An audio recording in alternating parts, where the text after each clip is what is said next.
Rappin with ReefBum is sponsored by Bulk Reef Supply and Ecotech Marine. Hey, what's happening, everybody, and welcome back to another episode of Rappin with ReefBum. I'm your host, Keith Berkelhamer. So today I welcome back Adam Sutherland from Frag Garage in Victoria, British Columbia, Canada. What's going on there, Adam? Oh, not much. Thanks for having me back. Appreciate the invite. Good having you back on, man. I think we were talking before the stream. The last time you were on was, would you say June 2022? Yeah, June last year. Yeah. Yeah. Wow. It's been a long time. We got a lot of catch up to do here with the folks in the audience. Just for those that don't know, Adam, he's been in the hobby since 2001, and he, like myself, was a Reef Central Tank of the Month. And that was in September of 2015. Man, that seems like a long time ago. Yeah. He eventually started selling frags from his tanks, which turned into a small business, and it's now full-time since 2020, correct? Yep. 2020. Thanks, COVID. Yeah, there you go. He's probably the best-known stickhead in Western Canada, and he's done a few feature articles with Reef Builders, and he just launched his own podcast called Beyond The Reef. So we'll talk a little bit about that with Adam. Before we start chatting, though, with him, I want to thank both the sponsors for the show, Bulk Reef Supply and Ecotech Marine. Really appreciate their support. And I also appreciate all you folks out there tuning in. Please spread the word. Hit that like button so more people can find this live stream. And while you're at it, what the heck, why don't you subscribe to the channel if you haven't done so already. And as always, encourage everyone to drop their comments and questions in the chat. I see we have a bunch of people already in the chat. So Adam, man, how's it going? What's new with you? Yeah, it's been good. The podcast has been a labor of love so far. Just kind of, getting guests, having these conversations, trying to promote it, get it out there. So really, that's been taking some of my extra time. And, busier in the fall with orders. Like people start, especially in Canada, it's like more seasonal here, at least probably for you too, right? So people don't buy as much coral in the summer, that's for sure. Yeah. And then as soon as you hit September, it's like the orders start rolling in. So I get busier and, kind of hermit a little bit more and, just kind of zone out working on my tanks.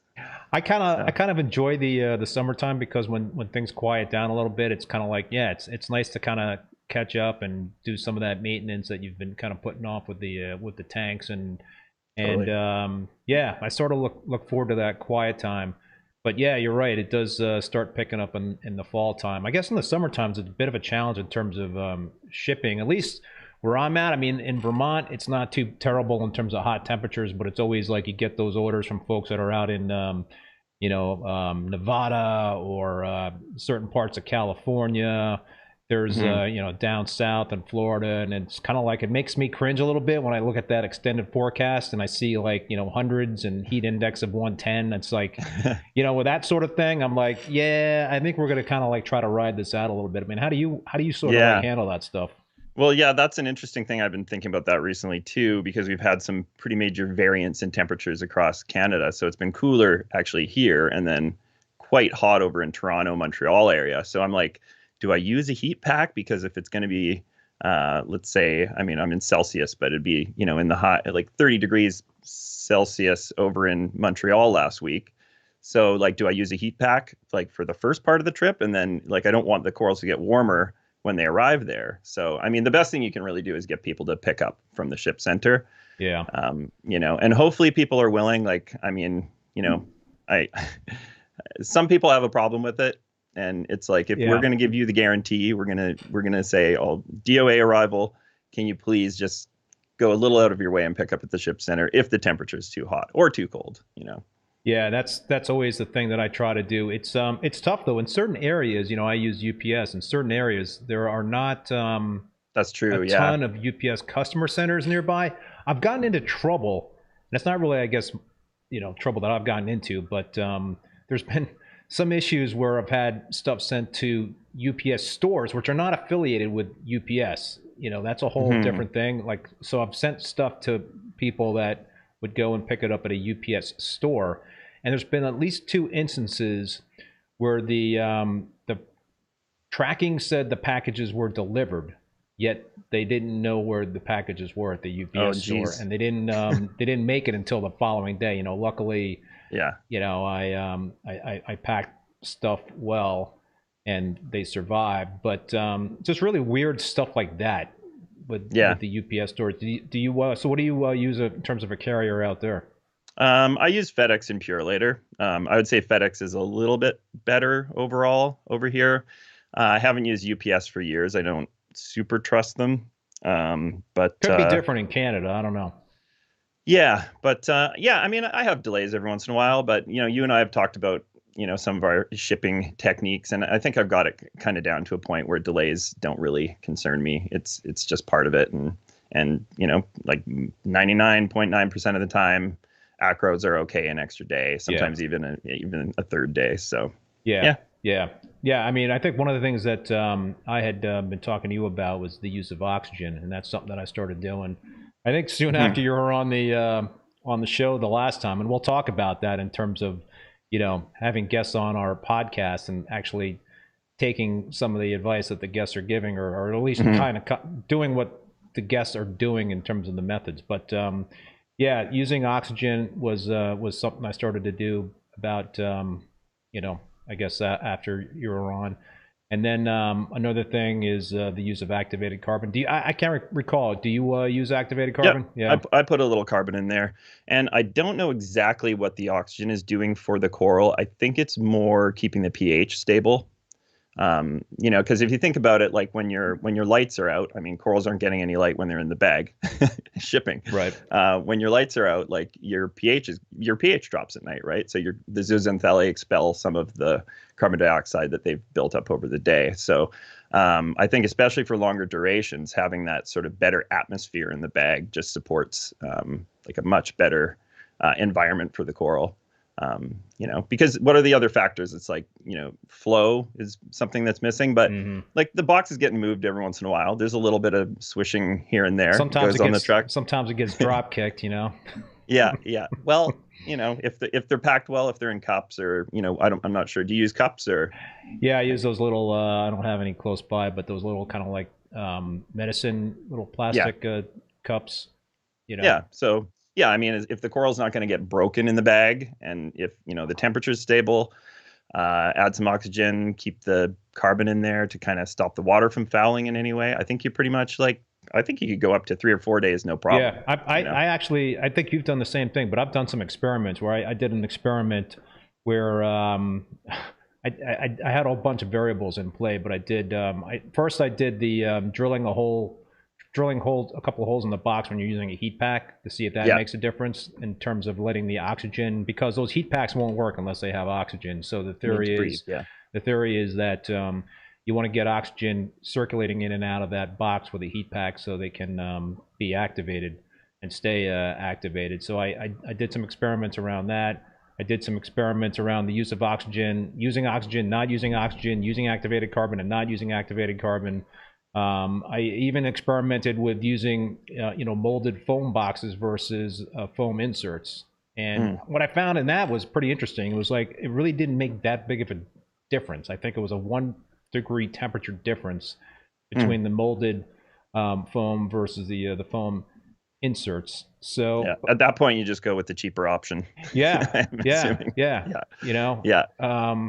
So it's interesting, but I think you did the same thing, right? In terms of drilling holes and kind of driving around a little bit and seeing what happened. I did a mock-up experiment. So I poked holes in. I basically just used a bag of water, packed it, and I poked holes in one. Well, this is after I activated the carbon or the heat pack for about an hour, so it was starting to get warm. Yeah. And so I poked holes in one, no holes in the other, and after 24 hours. It was like a 9 degree Fahrenheit difference. The one that had the holes in it was 9 degrees. That's a big difference, man. I didn't see that big of a difference in my experiments, but I definitely saw a few degrees. Great beer to reef, Paul. Yeah. Do you just sprinkle some carbon in the bag with the coral? I mean, that's what I do. I just a couple of granules totally of carbon.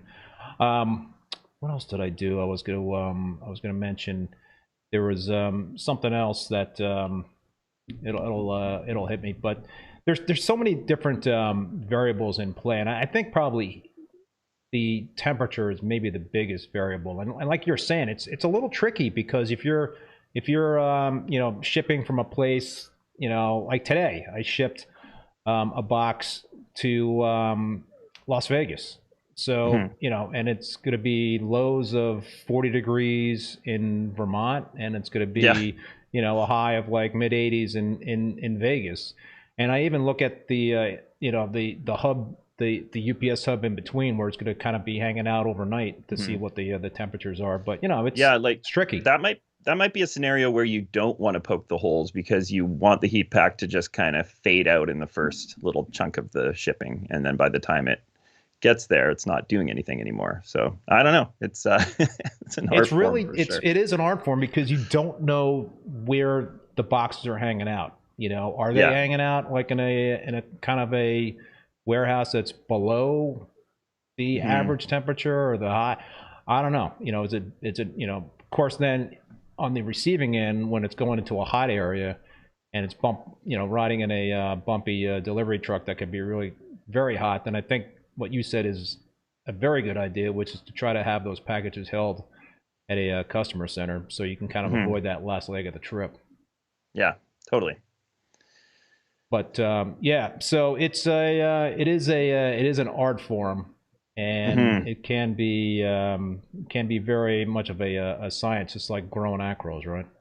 Yeah, and I think it's an important thing for people to keep in mind when you're buying coral. Like, buying from experienced shippers is, there's a reason. Like, we may charge a little bit more for certain things or whatever, but that extra experience that goes into shipping is going to give you such a better chance of arriving living corals. So, Yeah. So, what was I going to say? All right. So the other thing that I mentioned is, in terms of having a live stream podcast, you're starting to do that now yourself, and these are very interesting conversations. I always, say to my guests before shows, like, listen, I just want to have an organic conversation.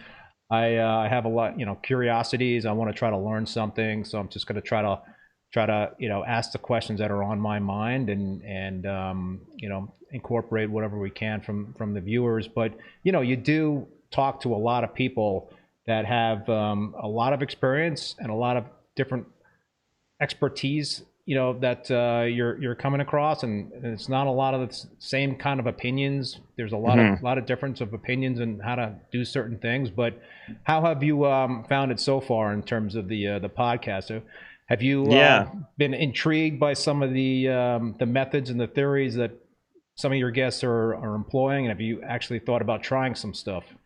Yeah, I think so. I mean, it's like we're kind of always collecting data. These conversations are just, data we're collecting and comparing. And I just had Adam from Battle Corals on last week, and we called the episode "The Battle of the Atoms," and we were really trying to find some things that we did differently.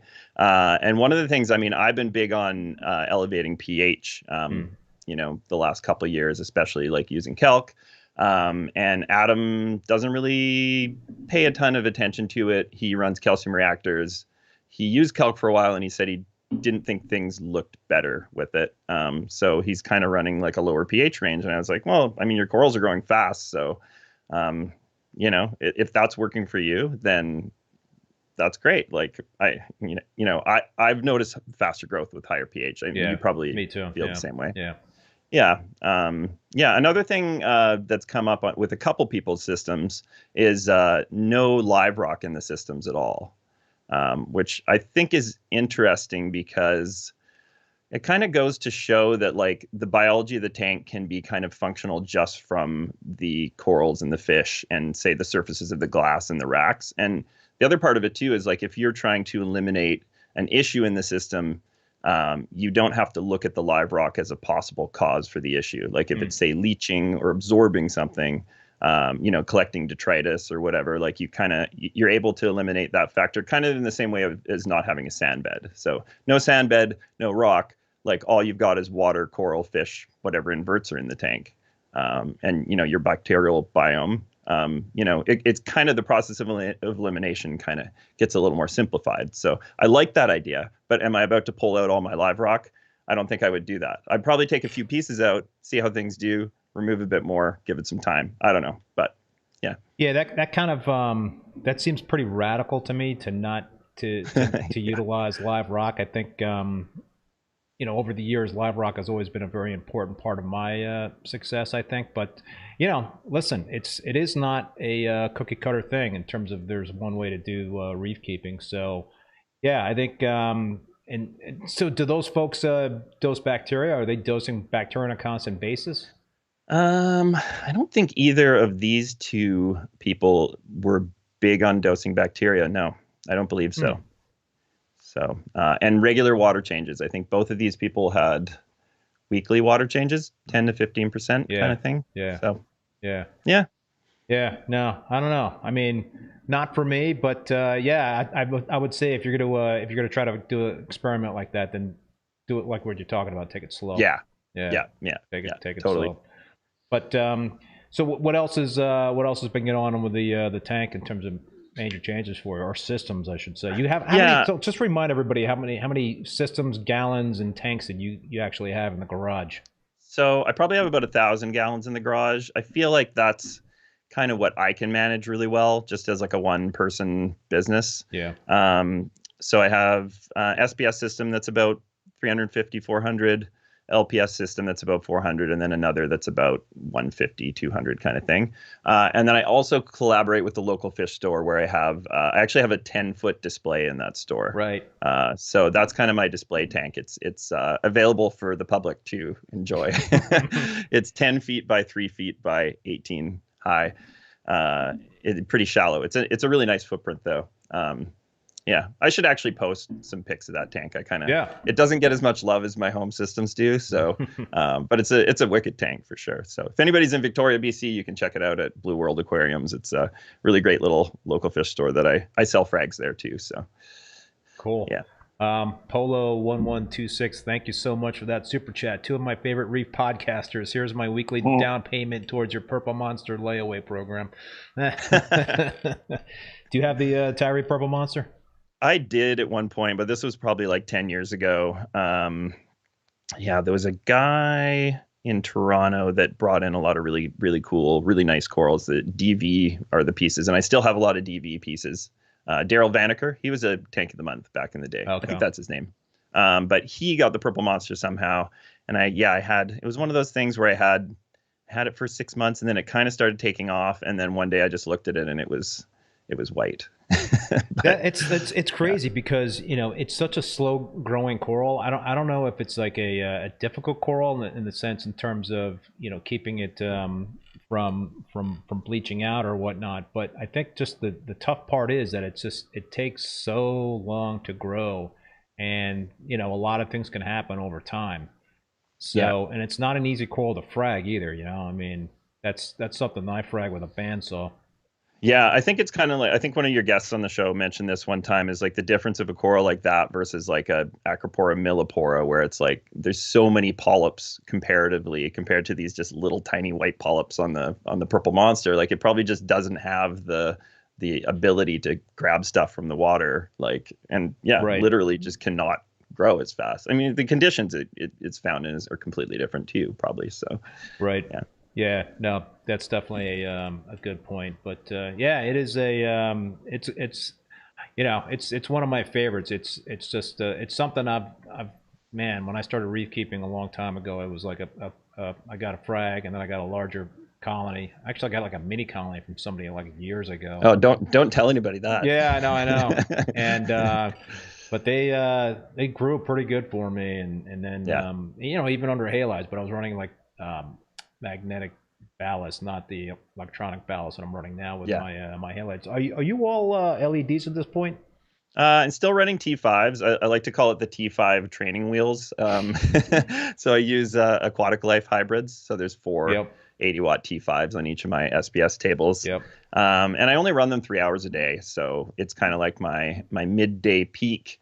And it really kind of saturates all of those like little inner parts of the acros. So the light's really hitting every part of the coral. And I think that's really important. I think, I mean, LEDs have gotten a lot better and the diffusion is a lot better. So I think, especially the XR30s where you got the two clusters together and you get a lot of crossover. But I'm just running 15s. So I run 15s, Orphec bars, Reef Bright bars, T5s. It's just a whole bunch of different stuff. But and give me results. Yeah, no, for sure. And we're gonna show what the fruits of those labors have been, because we're gonna be talking a whole bunch of kick-ass corals in your system here, Adam. But in terms of spectrum, what do you kind of like in terms of your spectrum with all those blended lights together?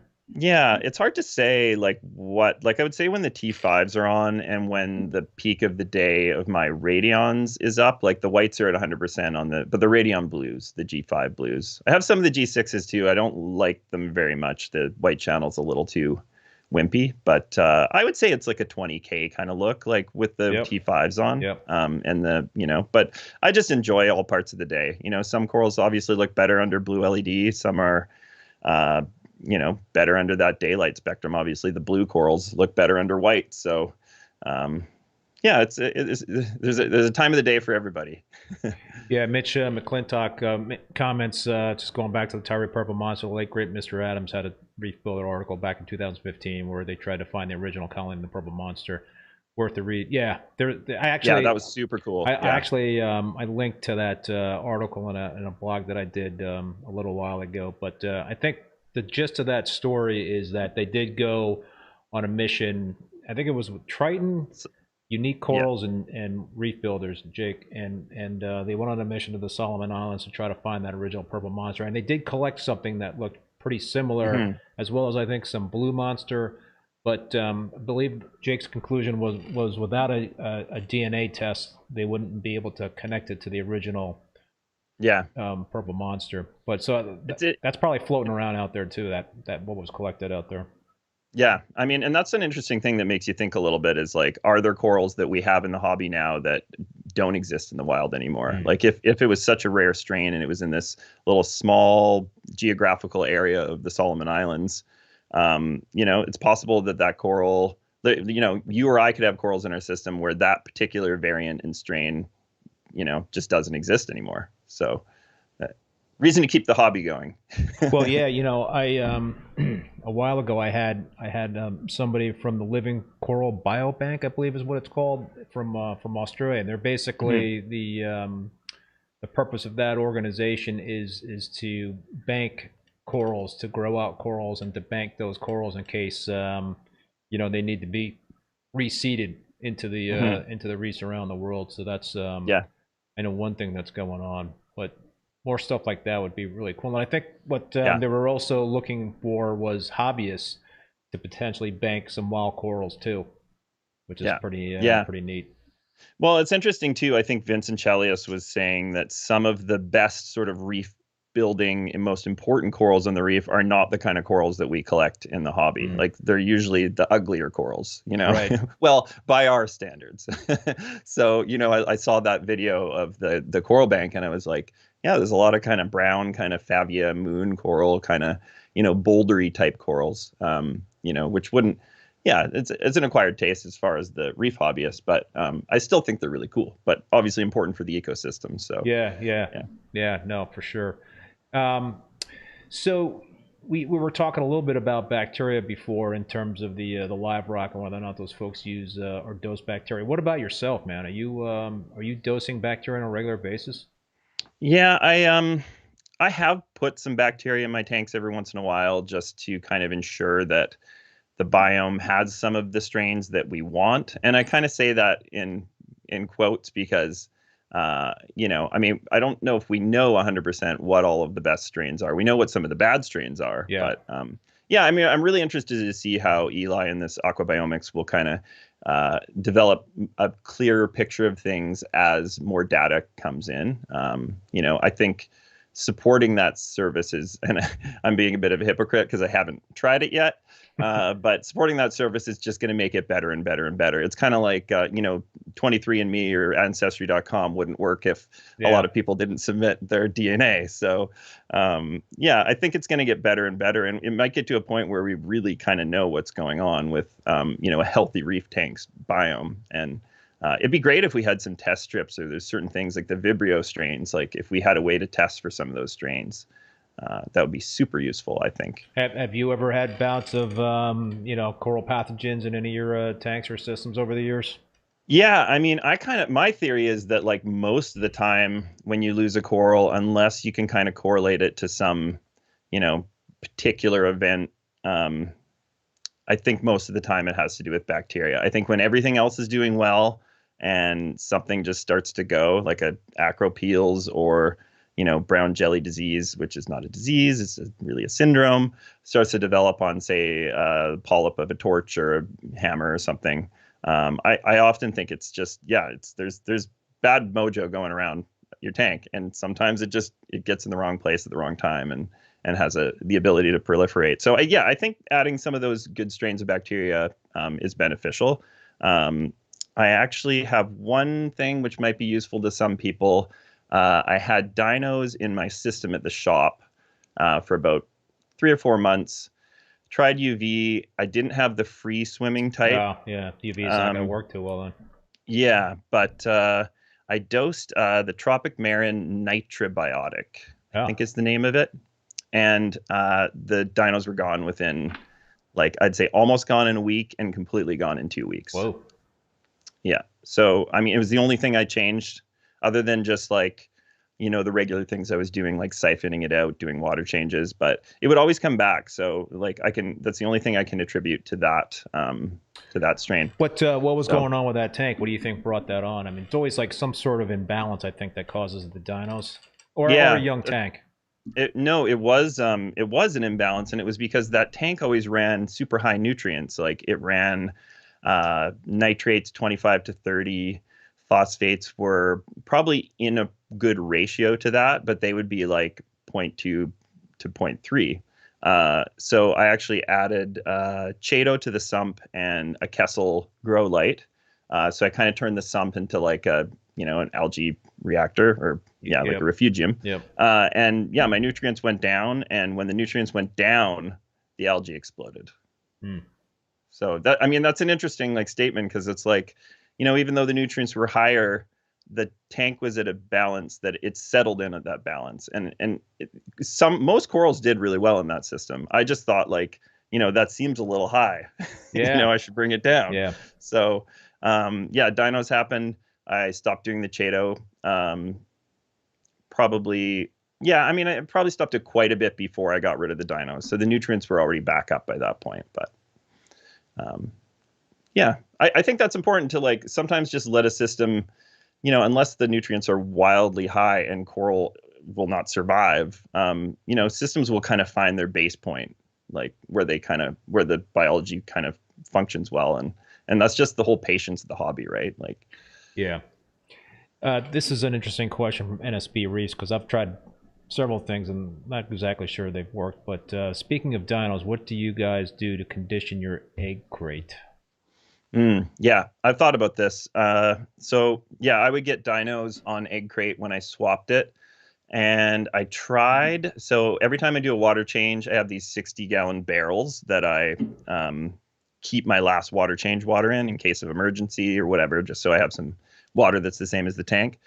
So I put a bunch of racks in there, and then I added them to the tank, hoping that there would be sort of a bacterial film on them by that point.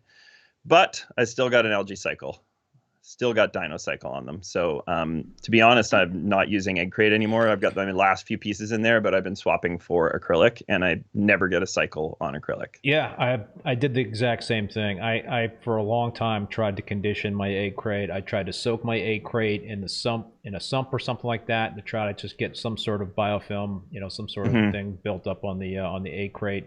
But it was always just no matter how long I would soak it or try to condition it, when I put it under that light, it would always just be an algae magnet, and it's such a pain in the ass to clean.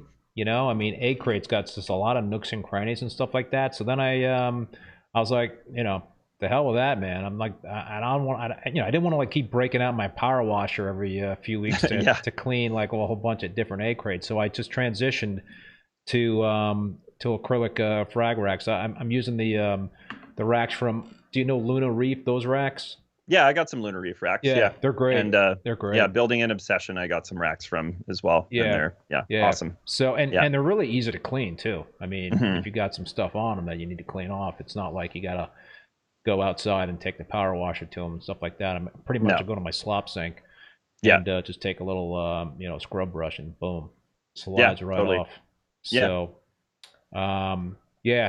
so it's interesting. But in terms of the bacteria, my conversation with Kenneth last week from Hydrospace LLC was interesting, and I thought what was most intriguing to me was the potential benefit of bacteria being a probiotic to kind of be on the offensive in terms of trying to not be in a position to have coral pathogens impact that reef, but to try to promote a more healthy microbiome and better balance, and to try to, I guess it's not outcompeting the pathogens, but it's just kind of giving them less room to flourish.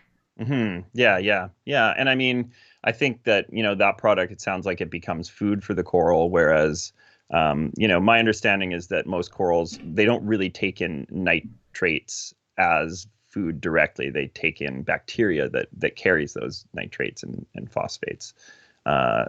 So, I mean, I think it's a really promising product. I mean, if you look back to like, say, the Zeovit system, how that system kind of functioned was it was super low nutrient, but you were providing a bacteria food for the corals. So instead of getting their energy from their zooxanthellae, well, they're still relying on that to an extent.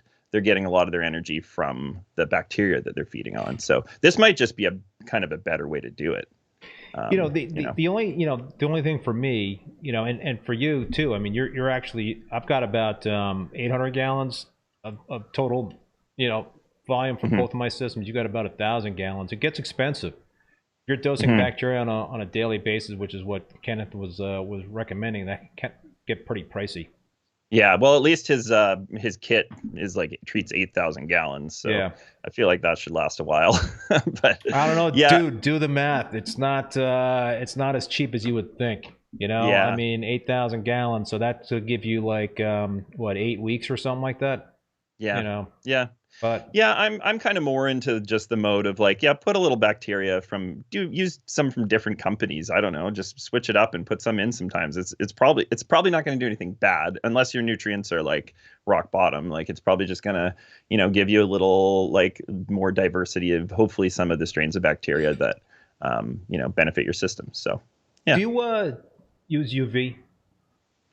I have been using UV, actually probably since the last time I was on. That this is Uh, something relatively new. yeah, I can't really say it's done anything. I don't know. Right. Yeah, I might turn them off. I just kind of wanted to try it for a while, and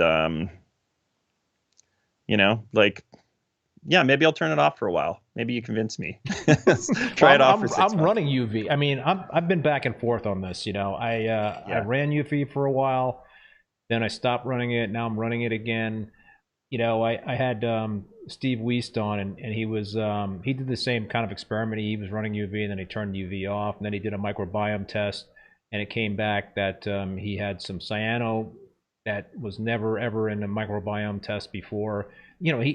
He didn't see any visible cyano, but just the fact that it appeared in his report kind of freaked him out. And Hmm. I think also the thing that I like about UV is that it's a good preventative measure for the free floating dinos Hmm. if that's something that potentially can pop up. I mean, as for being a thing to help prevent fish disease, that's certainly not going to be the cure all, but I guess it can help in certain diseases. Yeah, if you're adding, I mean, my fish population's kind of a set thing, but one thing I would actually think it probably has a negative impact on is some of your microfauna in the tank that's breeding on a regular basis, and that's some of your best coral food too. So, yeah.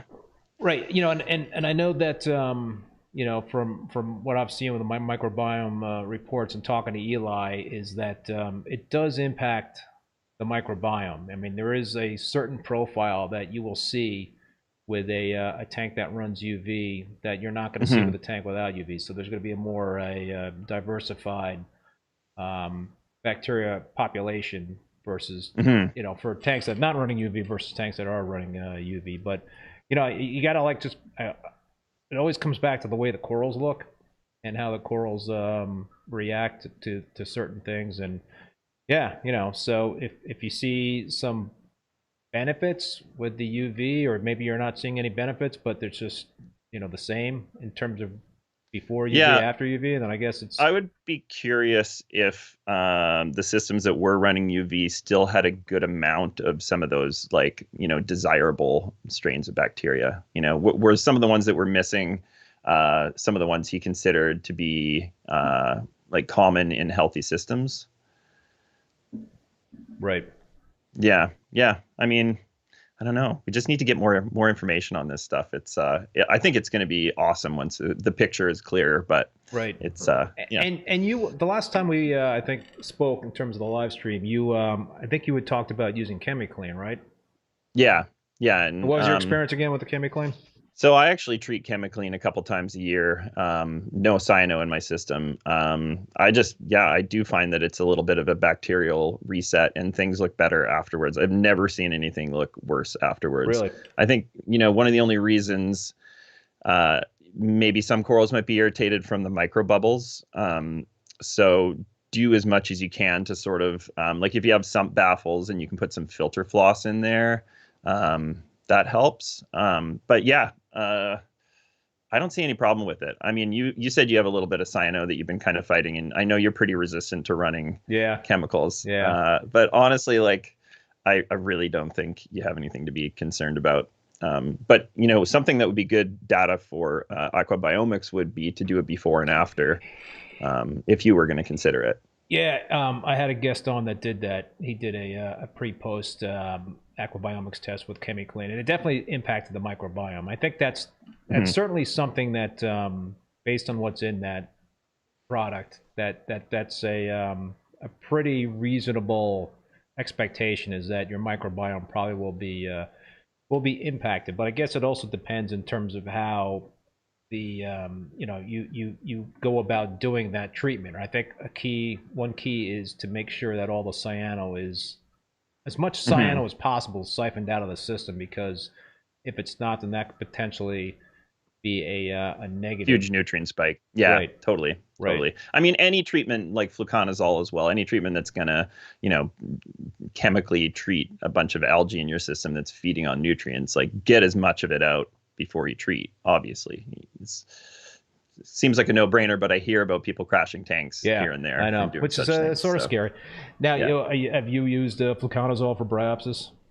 Yeah, I have, and I have not seen anything bad happen. But like I said, I've seen people crash tanks before from just not pulling enough out ahead, and kind of you know, I think maybe not really quite compensating enough for how much is actually there. You know, it's the same thing with, say, the flatworm exit for those red planaria flatworms. It's like, yeah, you might think you have just like a reasonable outbreak, but there's probably way more than you think. So, so things like that need to be researched, taken slowly, and really well prepared for. Like, always prepare more water change water. When you're doing something like that, make sure you have more water than you think you needed. Yeah. I'm guilty of this all the time. Yeah. You know? Yeah. So, John Wright, isn't cyano always in your systems, even though you don't see it? I think that is. I'd say that's true. That's true. Mitch McClintock says pretty much it's one of the oldest, most successful organisms on the planet, and it's airborne. And I think that's also the same. Julian Sprung has said this about bryopsis. Pretty much every tank has bryopsis. I think there's just a lot of. I think also, or maybe he said dinos. I can't recall, but I think all those dinos, bryopsis, cyano, they're pretty much going to be present in every reef tank. It's just a matter of what level they're at, and in terms of making an appearance and being problematic. Yeah, and I mean, isn't zooxanthellae like a type of cyanobacteria or dinoflagellate? I think it's like in that family. It's a dinoflagellate, right? Which is kind of a, like, you know, when we're doing all these treatments to get rid of dinos, it's kind of a bit of an ironic thing in a system full of coral. So yeah. So man, you said before we went on the live stream tonight that you've done a couple of different things since you were on the last time, and one with I guess UV was one of them, but there was a couple others. Talk to us about that. Some of the new things you've been doing. Yeah, so I kind of got on the Kalk train probably about a year ago, and I didn't want to go full Chris Meckley. Sorry, Chris, but I did take that 6.5 grams per gallon in your Kalk reservoir as a base point, because I like the idea of not having something super saturated like a slurry or a Kalk stir, where, like, you know, if something was to go wrong, like, and for some reason, say my entire Kalk reservoir emptied in my tank, it's probably going to be safe. Also, like, I'm kind of doing a hybrid system. I run calcium reactors. I dose like a Bowling method, and I run Kalk. So what I did is I just turned off the calcium reactor at night, and I started dosing. I think I do like 12 to 15 mils a minute of my Kalk at night for like 12 hours. And I mean, I can just say for sure my corals grow way faster with the elevated pH. Like, there's no question. It's you know, I also just find, like, I haven't had as many random RTN events with SPS. Like, I think things just seem more resilient overall, because I think some of that bad kind of mojo, the bad pathogens and things like that, they seem to sort of strive in those lower pH environments. So that elevated pH is kind of ensuring just a better overall chemistry, I think, for your tank. So. Yeah, so that was one thing. I guess the other thing, I've been kind of paying a little bit more attention to trace elements and doing ICPs more regularly. And honestly, I don't know if things are way better. Like, I have been making the adjustments. You know, I'm not going like full moonshiners or anything like that. I do the ICPs once a month, and I make the adjustments. The things that are low on a regular basis, I will add, you know, a few drops or a mil or two here or there up until the test. But I don't have it down to like that completely mathematical science. Whose traces are you using?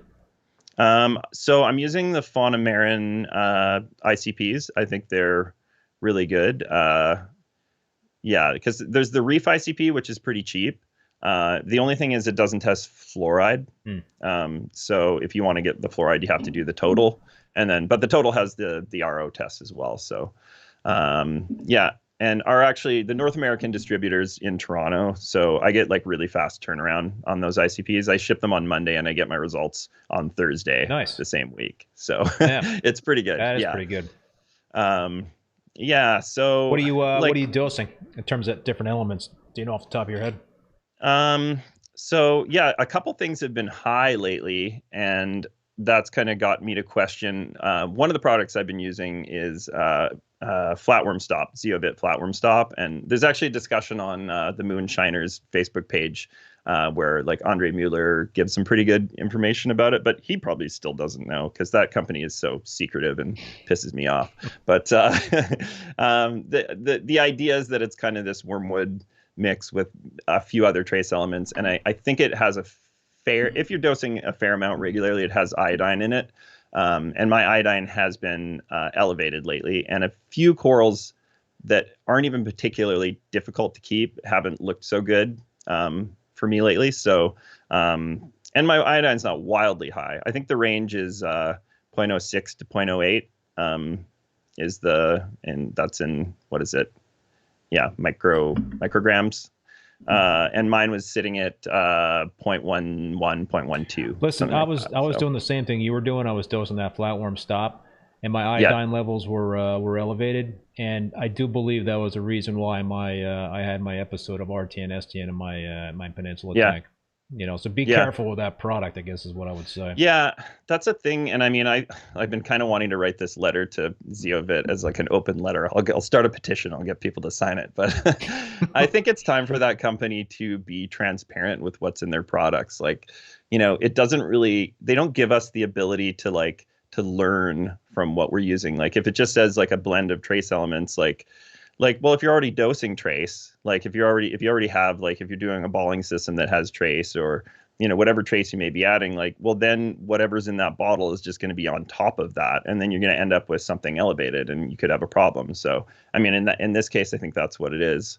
And then same with the Coral Booster, I think has potassium in it.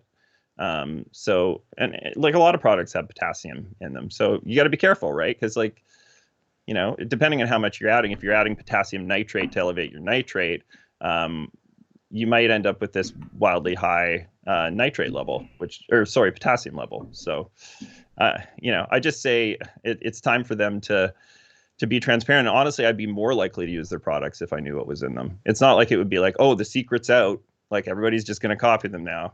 You know, I think it's just like, we need to learn, we need to know what you're doing. Yeah, no, for sure. Bert Minshew is wondering, what elements do you lose the fastest? So I guess which ones get depleted the fastest for you and necessitate dosing? Yeah, definitely iron. I think iron just has so much like use for, say, the zooxanthellae and any algae in the tank. It gets picked up pretty fast. And then chrome is the other one that tends to be low for me. Chromium. Yeah. But yeah, I was noticing elevated levels of vanadium and manganese. They were almost double what they should be in the test. So it's another reason I stopped the flatworm stop. Flatworm stopped. So we'll see if on the next ICP, if those levels have dropped. It's taken a long time for my iodine levels to drop. I mean, it's taken like weeks and weeks. I've been doing like weekly ICP tests, and it's been a slow road in terms of getting the iodine levels to go down. What about fluoride? Are you dosing that? Yeah, actually, I'm glad you mentioned that. Yeah, so fluoride is one of the ones that is always really low, and your conversation with Claude, I think you guys got into that a little bit. That was a great conversation, by the way. Like so much good info in there. He's very, very, very bright. Very knowledgeable. So much knowledge.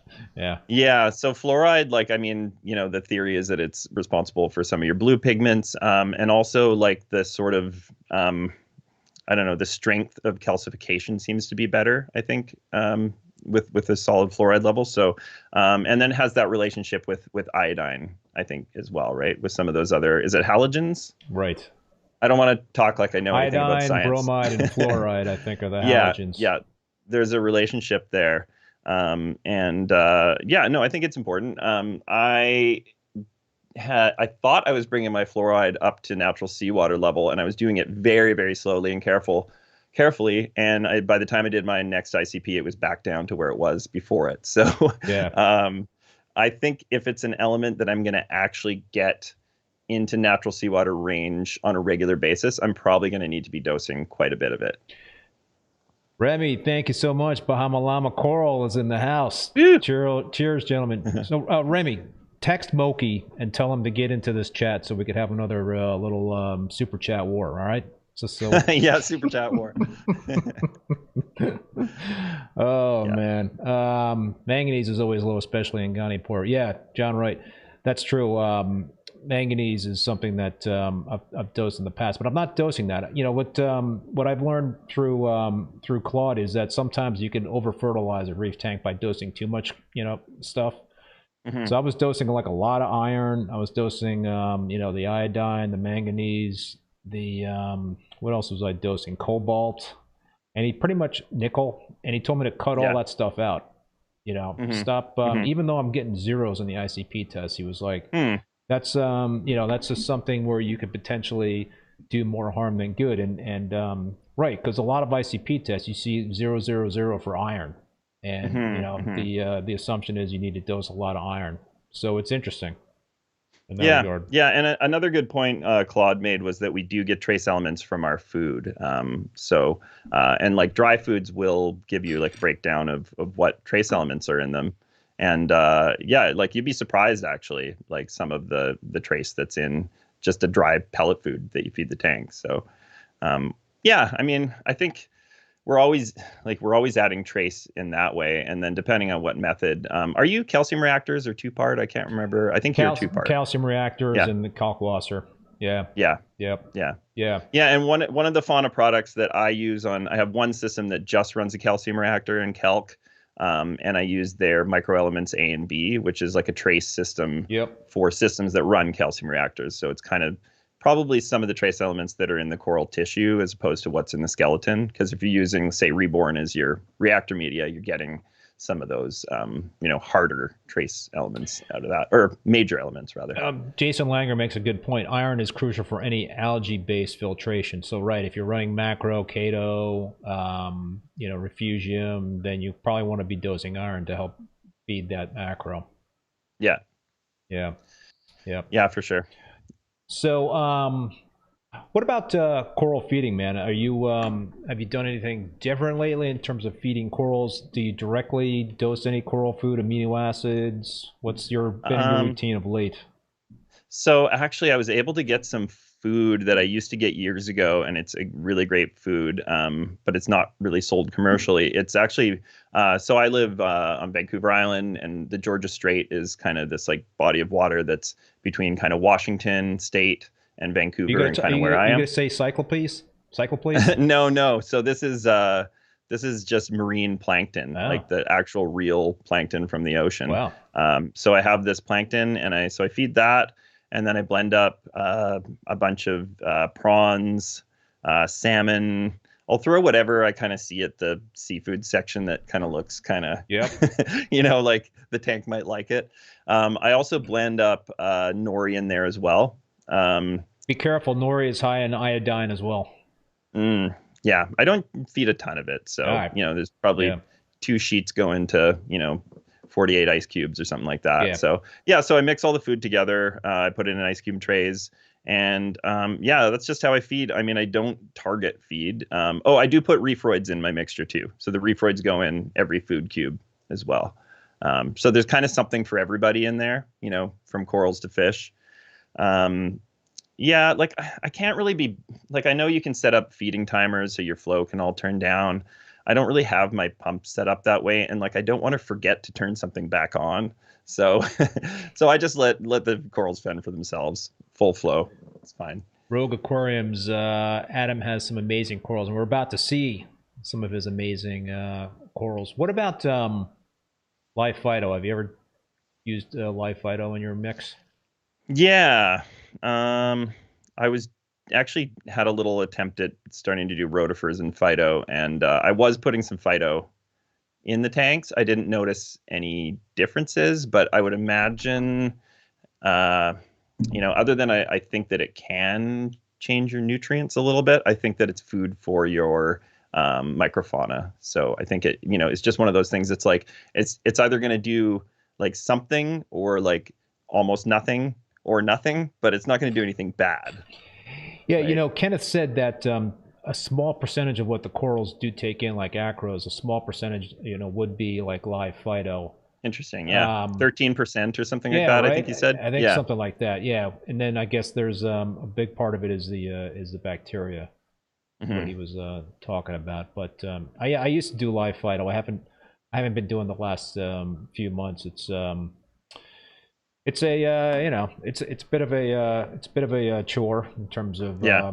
culturing it and cleaning the stuff every week and all that sort of thing. So it's What about the like Reef Nutrition? Because they have like a Phyto that's like a refrigerated bottle.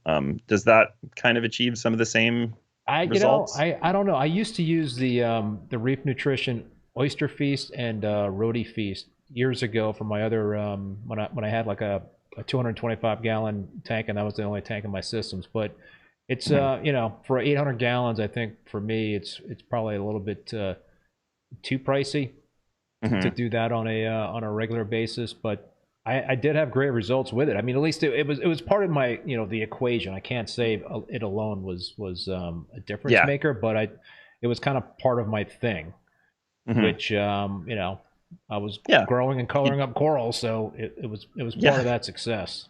You do a thing that's working and you stick to it, and just keep going with it. I know Ray from Pirates Reef. When I talked to him, he likes that Phyto feast, or the oyster feast. Right. Sorry. Yeah, he uses the oyster feast, but he feeds a lot of different food products. He's like a huge, very varied amount of stuff. So Are you that kind of yeah. reef keeper that has like a certain methodology, like some base methods that you've been utilizing over the years, and that you just really like to stick to those, even though that you can't prove Mhm. that one of those, each of those components is potentially success. I mean, I guess what I'm saying is like, and I fall into this thing too sometimes, is that I do a bunch of things. I can't prove that certain things that I'm doing is contributing to the success, Mhm. but the all the things together are successful. So I can't prove that certain things are good and certain things are bad, but I just kind of stick to what I'm doing because it's not detrimental to anything, and I'm having Yeah. success. I mean, is that sort of sum up what you do in a Yeah, I sense? think you and I probably agree on we've always had success running real live rock from like I have some of the old rock that I had from my first tank like 22 years ago, and I've always started systems from real live rock, and I've always had really good cycles. And it like can I prove? I don't know. I just think that like you have good bacteria from in that rock most of the time. And actually, I had a friend start a system, and I convinced him like, let's bring in a box of live rock. We'll start your tank with this Fiji live rock. And he didn't even really have a cycle. Like by the time the live rock cured and the tank was ready for corals, it was like just like gangbusters from the start. Yeah. So yeah, I kind of pity people that start tanks from dry rock. It that scares me. Like if people want to ask me for advice about that, I got nothing to say. I say I'll say, here, do you want to borrow some live rock from my sump? You can. Yeah, yeah. I had a really bad experience with that. That's for Yeah. sure. Uh, I would say another thing, yeah, and I heard about that too. I would say another thing that I has never worked for me is algae reactors or refugiums, like Mm. nutrient export via macroalgae. I don't know if I'm just a conservative fish feeder slash bioload person, but they've just never that's never been part of my methodology. But for some people, like if that's been the thing that's always worked for you, then stick with it, and like it's fine. Like you're saying, like the things that you do that make your tank successful, like there's nothing wrong with just sticking with what works. You know, unless you have the means to say try something experimentally that you've never tried before, that's something totally different. I don't know. I mean, right. I mean, yeah. there's certain things that you can point to in terms of improvements with a tank after you do something. I mean, and we talked about dosing fluoride. I mean, one thing that I could tell after I dosed fluoride was a lot of my blues started popping, and that was like the only change that I made in my tank. So that was like a concrete thing that I knew when I started dosing fluoride, this was a result. I mean, it had to be. Yeah.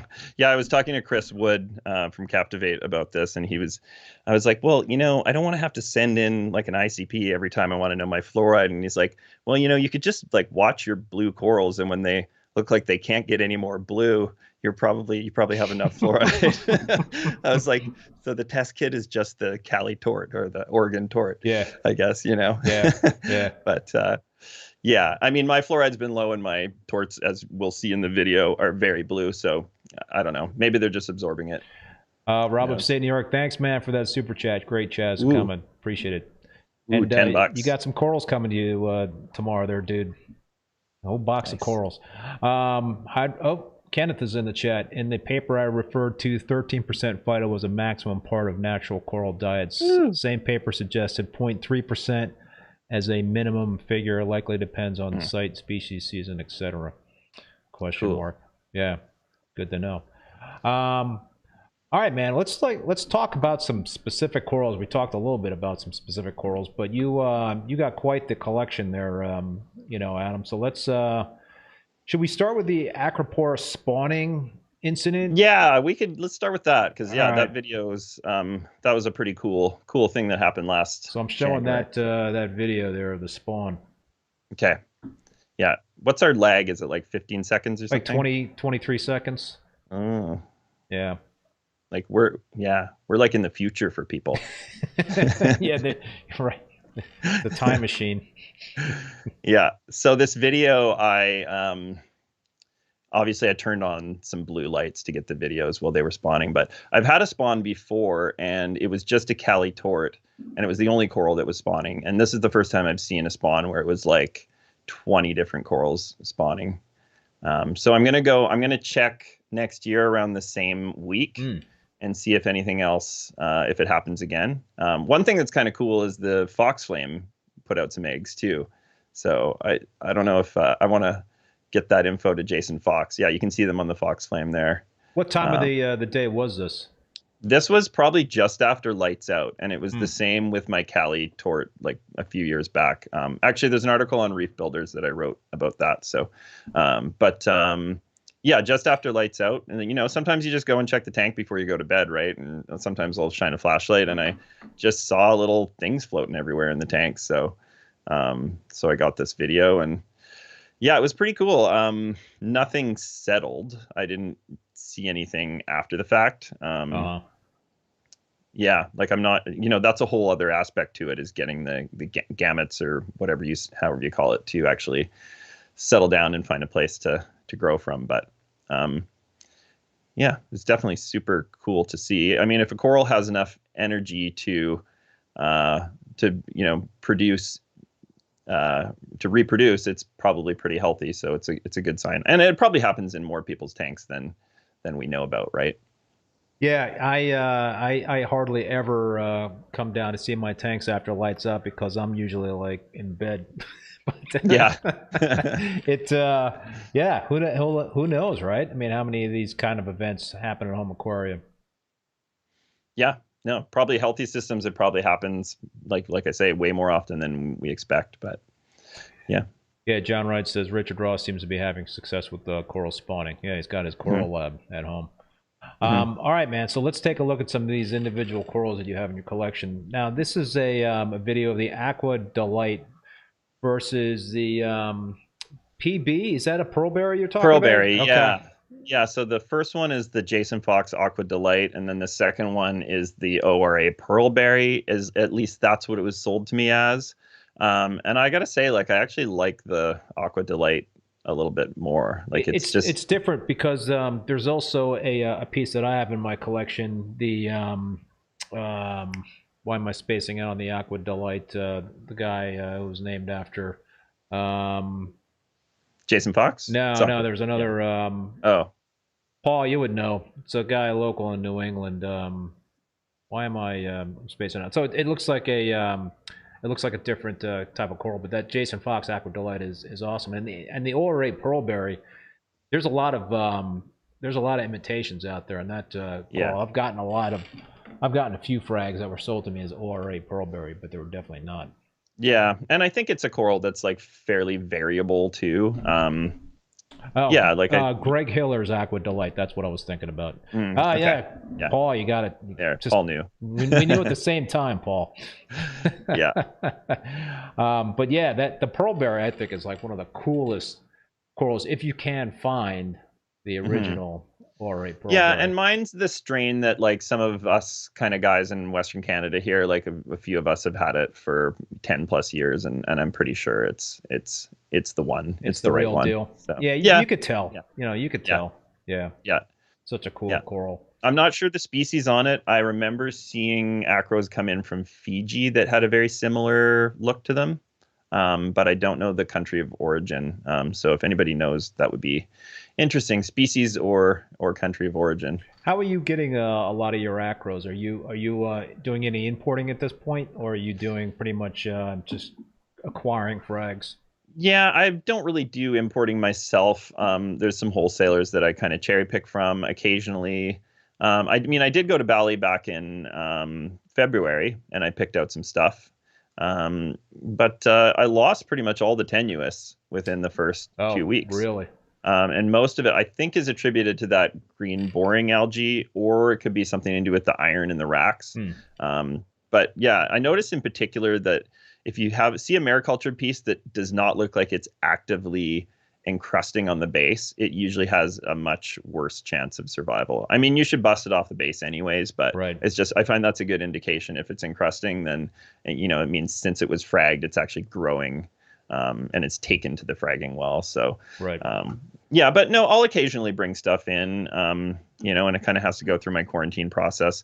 Like, honestly, the last 4 months, I haven't really added anything, and I've just been kind of happily just like growing stuff. And, What is your quarantine process?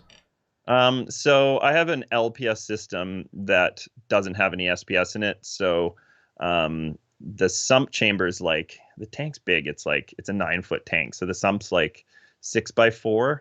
So I just made this huge chamber in the middle that's like another frag tank.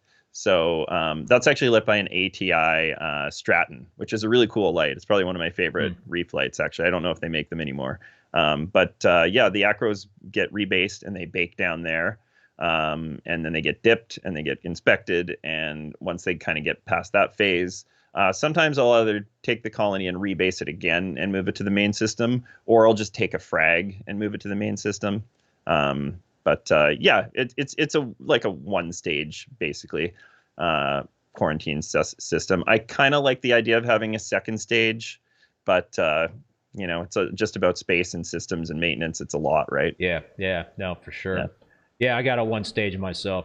It's a 20-gallon breeder tank, whatever you want to call it, that I use, and I just do the dipping and do some interceptor treatments in that, and do it for at least 30 days, and things look okay, then potentially move it on. But I think it's scary. Quarantine is good to have at least that one level of quarantine. Yeah. In your series of systems. So all right, next up we've got what's the CB birthday cake, man? That looks pretty kick-ass. Cornbread okay. Birthday cake. Yeah. This one got into Canada somehow, so I guess we're getting probably delay on this, but yeah, it's one of those Aussie species that kind of tables. I don't know if it's kind of a little bit like a microclados, like strawberry shortcake type, but it's got this kind of green fluorescent protein in the inner branches that's like super nice. That's really cool. It's definitely like a true, like I would say like a quad color acro. It's pretty cool. So that's been kind of one of my favorites. Yeah, as of late. That green in there looks pretty sick. Yeah, who was I talking to about that? There's a difference between splice corals and a protein infusion type of thing that goes on. So I think it's, or like grafted versus well, there are some videos in there of some protein infections that I sent. Right. I don't know if you want to put one of those up, but it's a good time to discuss it. But Anacropora. Which one? Yeah, there's that one. So actually that, or should we look at the splice? We can look at the splice. Yeah. Okay. So my splice like turned all that yellow green color, and I was kind of bummed because I lost, like, I never had a lot of the red, but you'll see in the video that some of the red actually came back. And if you look like there's like a little macro part of the video where it shows like really close up. Yep. See that. There's actually little speckles of red in the polyps. So yes, I think like even if you buy like a frag that's mostly that green yellow color, there's always a chance. Like those little speckles in the polyps there. So there's definitely potential. Was that when you acquired that piece? Was that a frag? Was that a frag with both colors in it, or was that a frag with one color? It was a frag that I would say was 90% the yellow green. Okay. Yeah. So I think what I'm gonna do is I'm gonna, like, anytime I see a little reddish part of it offshoot, I'm gonna frag that and kind of start it on its own, grow out, and hopefully cultivate more of the red. Yeah. Chris from ACI says Sanjay's splice was all green when he got it. Yeah, and now it's like pretty freaking awesome in terms of having the red and green. I've got a piece of the splice that was given to me as a all green frag, and I think I'm seeing hints of like some of the red come through, but nothing like what Sanjay has. And a lot of people say that when you get a one color frag of that splice that you're just not going to see that second color, but I think Sanjay proved them wrong. And of course Sanjay's a very he's a special, he's grown a coral or two. He's a pretty special reef keeper, so if anybody can do it, it would be Sanjay. And my understanding of that coral is that it started as a red millie and it had the green fluorescent protein infection, and then Jason at Reef Raft, he isolated that one section of it that had the split, and then kind of went from there. So it's interesting that the green has ended up being the dominant color because it's not actually the original color. So Chris from ACA, what are you saying there, Chris? I just got a frag and it $0.50 1/2. What does that mean? I don't know. It definitely didn't cost $0.50. Yeah. Those are pretty pricey frags for sure. Well, especially when you get the ones with both the colors. And CC Blaze of Glory. Yeah, that's a cool piece. That's an Aussie species, and I'm not sure the species, but it's an Aussie piece, and it's just like a color that I find not a lot of acros are, because it's like a kind of like a pink peach red color, and it kind of gets like these turquoise kind of tips too. It's pretty cool. Chris says 1/2 green, 1/2 red, so that's what he's talking about with this splice frag. Nice. Yeah, that's a good one. Yeah, so that's my other colony. I've got 2 colonies of it. So. That's really cool. Yeah. All right, I missed the other. There was another grafted coral you're talking about, the an Arachnopora here. Let's look at that one. Yeah, that's the Reef Raft. So it's the goldenrod and the Jason Fox TNT, I think, came together somehow in Jason Reef Raft's system. And I don't know if this was a protein thing or what, because anybody that knows the TNT, it's actually a finer branching Anacropora than the goldenrod. It's like a much finer branch. So they don't look like they would be the same genetically. So I don't think it's like a genetic splice. I think it's somehow like a sharing of pigments or proteins that's caused that. So it's a cool piece though. Yeah, for sure, man. That really is pretty. Does it grow fast for you? Oh yeah, for sure. Yeah. All those in Arachnopora do, don't they? Yeah. Yeah. Doesn't actually, I haven't sold much of it. Oh, really? It keeps growing. Yeah. So if anybody wants it, I'll give you a deal. Probably not a ton of it in the States either. So yeah, I haven't seen that around. Just hoarding it over here in Canada. Yeah. That happens sometimes, right? Sometimes you got corals that just don't sell for some reasons. Like, we as coral sellers always get stuff that we think is really cool and interesting, and we think would be interesting to the customers. But sometimes there's corals that you bring into your collection that you kind of like lay an egg. Yeah. In terms of being able to sell them, Yeah. Yeah. But, no, and that's one thing that's nice about my big display that's in the local fish store. I just put, when I get a colony of something that's grown too big and it's kind of, Oh, nice. I don't Yeah. know, kind of regular, I just move it down there. And, Yeah. whatever. Yeah. That's awesome. Yeah. Yeah. I should think about doing something like that. What's Yeah. GFP infections? Is that? Yeah, so green fluorescent protein infection. So that's what we think is responsible for That is this so cool. reef rust splice. So I got a couple little spots of it that have, appeared here and there in my system. So, yeah, let's wait for the delay to catch up here. Is that a, so this is I think this is a hyacinthus, Aquaculture hyacinthus. Okay. Came from a Jakarta supplier, and yeah, I just noticed that little green part. And then the second one is a Terra Red, Worldwide Corals Terra Red, and I got this little streak of it. I tried to isolate it, and it did not become as prominent as I was hoping. The last one is a granulosa that's got just a few of these little specks of super neon in it. So, yeah, I see it here and there, So I think the trick is like, I think Kevin from Top Shelf was talking about this on your podcast, is anytime he sees that, he tries to, kind of isolate it and get it down to it's like, where you have a better chance of getting the color, the rarer color to sort of proliferate a little bit more. Yeah, from an early stage. I think you really have to be very observant, and you have to act not quickly, but you have to basically be proactive, right? And do some grafting and try some stuff. And it sounds like it's not always going to be successful in terms of that stuff kind of taking, but I think the more you do that sort of thing, the better chances you're going to have of having some sort of success. Yeah, I mean, I thought that Terra Red would have grown out more of that protein, because you can see in that video the polyps actually have, like some of the polyps are neon green. So you'd think that, but I don't know if it's just an infection in that part of the tissue. Maybe it's not. Maybe it doesn't have the ability to spread. I'm not sure, but I would love to find a way to force this. Like I was talking to somebody recently about, taking one of those super nuclear neon green corals and like, blending or mashing a bit of it up and just like, basing it into your system. Like I've got this Acropora Florida that's it's, one of the most toxic neon green things that I have in the tank. And I'm like, I mean, that must be so abundant in those fluorescent green proteins that, what are the chances that that could be accepted into another coral? Like, yeah, isn't that the Chris Meckley would know this, but it sounds like you're describing the Jake's toxic, it's exactly like toxic Florida.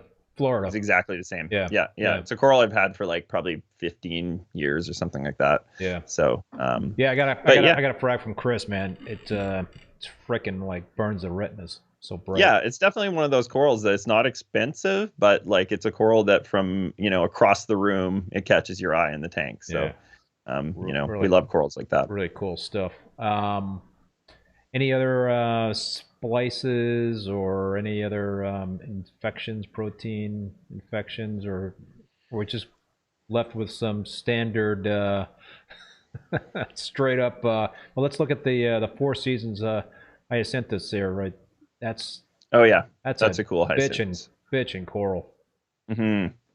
Bright like pink tips and the green, the polyps near the base of the branches. Yeah, it's got this almost like gold orange, like in some of the inner polyps. The tips are actually kind of purple in person. Oh yeah. Yeah, it's pretty cool. It's a good grower, hardy. I think I sell frags for like, I don't know, $50 or something like that Canadian. So it's not like a break the bank kind of coral. Yeah, is it a fast growing coral? Yeah, for sure. I mean, I think I grew that colony in probably since about June of 2021. So yeah, just over 2 years I grew, I don't know, what is it? 12, 14 inch colony. It's pretty big. And you don't have any, and I frag it a lot. You don't have display tanks per se in the garage, right? You pretty much have grow out tanks. Yeah, it's just grow out tanks. The hobby for me is enjoyed through viewing glasses and but that's what I'm all about, the coral. Yeah. I enjoy my tanks that way. I think one day I will have a display again, but in the house, maybe. In the house. Yeah. In the house. It's it's kind of nice in some ways to separate my life out a little bit. Like like all of the reef stuff is just contained to this double garage that's kind of semi-attached to the house. So it's kind of got its own climate in there basically, and it keeps the wife happy. I'm not lugging water or doing any stinky things with coral in the middle of the house. So yeah, I got the same setup. I got it in my basement though, so it's kind of like my own little sanctuary. Yeah. It's nice. So nice to have. Yeah. Home wrecker. So this is a what do you think the key for this coral is? Because your colony is green, a lot of green in there. I've got a lot of green in my colonies and stuff like that. But the obviously the coral lights and the tips of the branches are pretty amazing in terms of the color. Yeah, and I've had better color on it before, and I can't really tell you why. I actually want to look back to some of my older ICPs. I actually think you get a little bit better color out of the home wrecker, at least from my experience. I've got a couple frags that are in the kind of 250 range. Like this one's in a little lower power, and I think it looks a little better. The frag at the end of the video. I think in the 250 range, 250 to 300, I almost kind of got better color than the 400 range. So that colony is around 400. Gotcha. Just as a reference. So, yeah. I mean, and I also don't think that the best color in a coral is always indicative of the coral's health. I think it's for the most part that's an indication of a coral's health. But sometimes I think a coral might look the healthiest when it's a little bit darker, and I don't know, it's not always going to be the case that the ideal color is your healthiest state. Yeah, who knows, right? I mean, there's just so many different things that come into play in terms of coral health and coloration. The home wrecker is interesting though. I've had I've got a couple of large colonies under halides. I've got a nice little mini colony under LEDs in one of my display tanks. So it's a definitely shows different characteristics depending on what kind of par it's getting. Which did you find you kind of got the best results for color? LEDs. Yeah, I think, and it's probably more par actually for the under the LEDs. Yeah. I wonder though, if you took the coral from the halide system and put it under the LEDs, if it's just optically it will look better.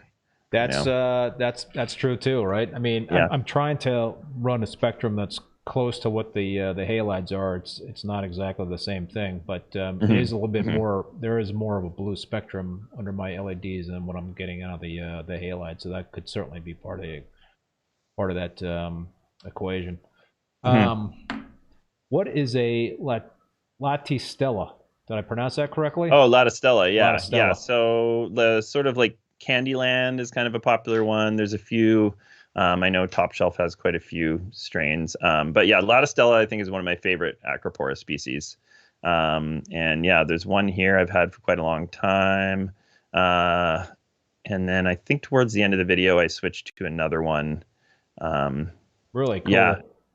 Yeah, and these ones, if you get a maricultured one, I really find them to be hit and miss. They don't all color up. Some of them just never really get metallic or bright pink. So these are a couple that I know are kind of tried and tested, good strains. So, but yeah, super cool species for sure. Coming mostly from Indo. Is that a wild piece you were able to get, or is that something that's been in the hobby for a while? The first one has been in the hobby for quite a long time, and the second one is an aquaculture piece. Nice. So somebody else can get that same one, I'm sure, if they go cherry picking or whatever. There you go. Reef Raft RR Lemon Demon. Yeah, that looks very close to the Pink Floyd. Yeah, so I think it's Cytherea is maybe the species. It's that kind of tabley, a lot of the yellow. It could be the Indo microclados as well. The video actually doesn't quite show how pink the inner branches are. The inner branches are pretty pink. Wow. Because I have a few of this species, and most of them are just yellow, but this one actually has pink, and the polyps are reddish. So it's kind of my nicest version of that kind of style of acro. That is such a cool acro, man. That is so awesome. Yeah, love it. Love the tabling. Yeah, and that colony survived a crash. and was completely bleached, and I, Saved nursed it back to health. Wow. So, I mean, it's proven itself as a hardy coral, which I think is a benefit to the buyer. Do you find that a lot of your acros are tabling because of the way you've got them, where they're at in terms of being in propagation tanks? I mean, I'm assuming that your tanks are not that tall, right? Yeah, they're not. I think, I think a lot of acros table when they get to a certain size, especially Aussie species. Like you probably have noticed that over the years, like a lot of acros, like if they're not like a staghorn or, like a tort or ostara or something like that, like they tend to, when they get to a certain size, they table. And I think it's a good indication if you have stable parameters and if you have like good thorough water flow, and if your corals are growing in a table, then that's like a really good sign that you're doing some things right, because that's the way they're going to look in the wild. Yeah, I in my peninsula tank, which is only 20 inches tall, I'm getting more tabling acros, and my acros are tabling a lot more than they have ever in my other tanks over the years. So I think the height of the tank, 20 inches, has got something to do with it. But I also got a shit ton of flowing going on that tank. I think that comes into play as well.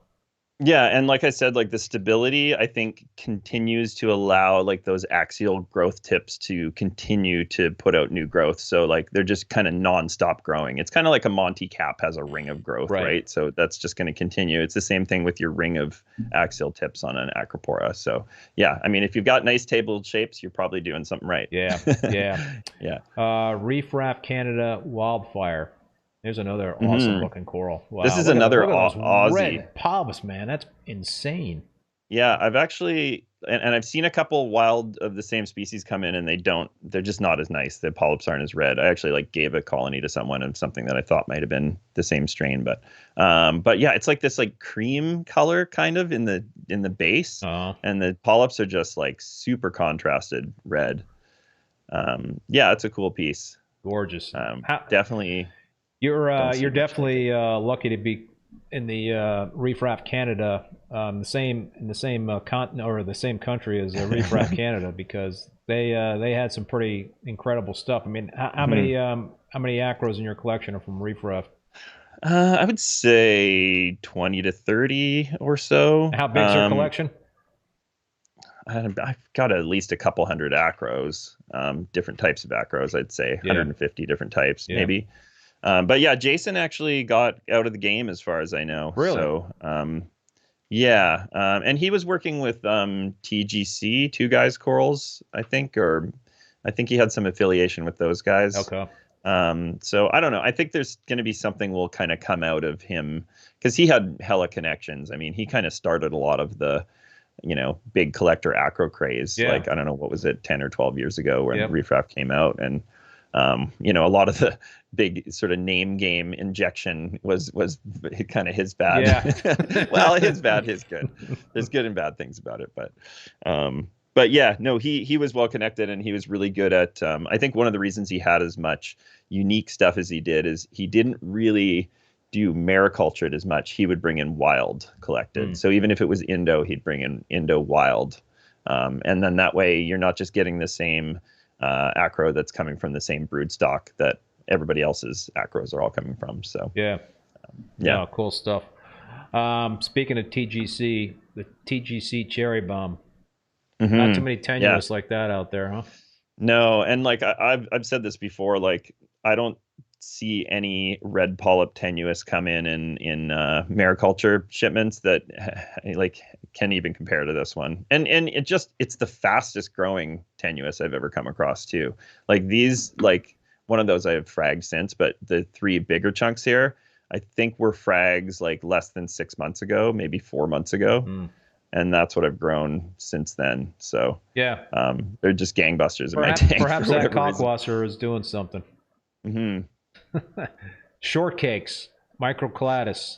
Yeah, I put all the shortcakes in the same video. So yeah, these are Aussie microclados. And actually something I would say about microclados is like, we see them come in from Indo as well. And I think that's one of those corals they really need to try to see if it's actually the same species, because Indo microclados and the microclados from Aussie just looks so different to me. Like they're just not even really comparable. So this is this orangey tipped one I call tangerine shortcake. And yeah, I've got this big colony of this classic shortcake.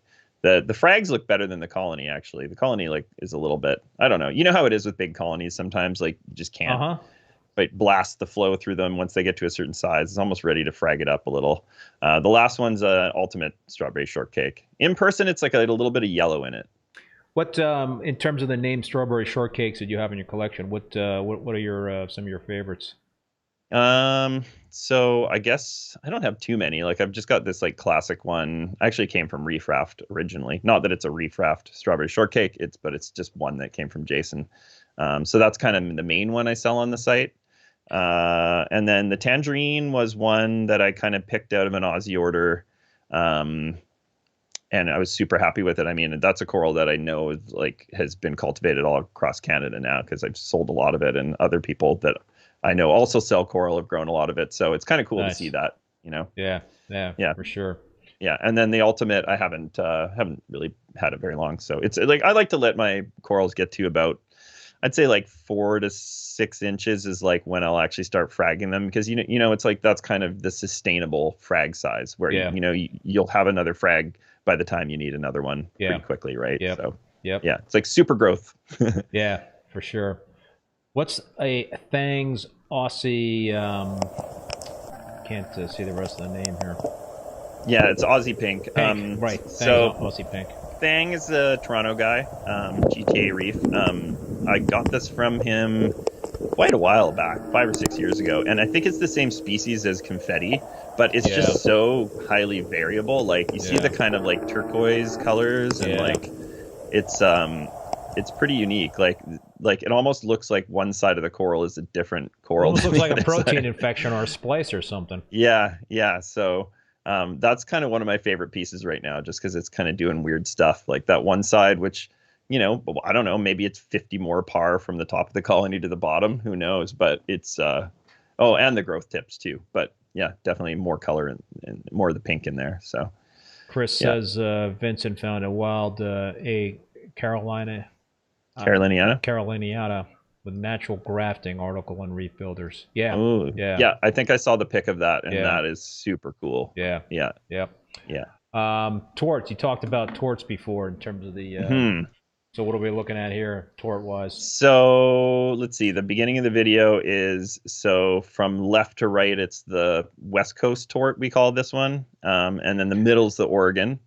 The Cali, is that the same thing as the Cali? So Cali, on the right is the Cali. Okay. The middle is the Oregon. Okay. And then the left is the West Coast tort. And then I go from left to right with the Cali. Yeah. I just wanted to show the difference just so people kind of, because sometimes people ask, and you know, the Oregon tort is twice as expensive as the Cali, but like, you know, maybe, I don't know, depends on what you like more. Like it's just a little bit of a different tone of blue. So yeah, I think it depends. I mean, I think there's like probably different varieties of the Cali tort floating around here in the U.S. that I've seen. I mean, my experience with the Cali tort is that you know, it's more of a branching coral, where the Oregon tort is kind of more condensed branches. Yeah, and they don't seem like the same species, to be honest. No. Yeah, and you get I see a lot of green in some of the Cali tort frags or colonies that I have, and I think there is some green in the Oregon tort, but I don't see a lot of it. I think I see more of the green in certain instances with a Cali tort. Yeah. No, the Oregon's awesome though. I mean, definitely. Oh man, you can't beat it. One of my faves. Yeah. All right, and we're gonna wrap it here with the Walt Disney. All right. I think that's like one of the best tenuous out there. Yeah.